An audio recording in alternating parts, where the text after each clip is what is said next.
yoqimli yoki la'natli, ikkalasi bir xil xuddi. Labubuni hech qachon uyingizga olib kirmang. Tanishlaringizda bo'lsa ham bu haqida ogohlantirib qo'ying. Labubu juda ham tez mashhur bo'lib ketdi, chunki mashhurlar ularni sumkasiga taqib juda mashhur qilib yuborishdi.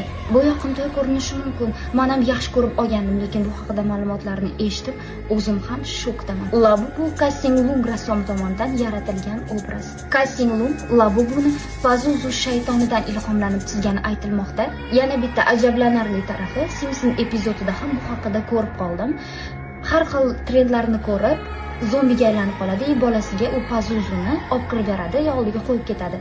Keyin qizi ertasi kuni ko'zi qizil bo'lib qolib, u ham zombiga aylanib qoladi. Ba'zi qizlar internetda onasiga ko'zi boshqacha bo'lib qolganini aytadi. Ba'zilari o'yinchoqda olib kirganimdan keyin uyda kimdir meni kuzatib turgandek deb his qiladi. Ko'rib turganinglardek bu videoda Labubu qimirlagan.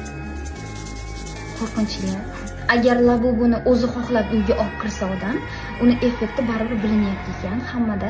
Bitta qo'shiqchiga ham qaysidir fanati shu Labubu o'yinchoqni berayotganda mikrofoni bilan urib tushirib yuborgan. Işte bunaqa qo'g'irchoqni menga bermadi. Kulib turgan qo'g'irchoq yoki kulib turgan shayton. Bu qo'g'irchoqni balki boshqa maqsadda yaratgandir. Uzoqdan turib har bitta odamni boshqarish.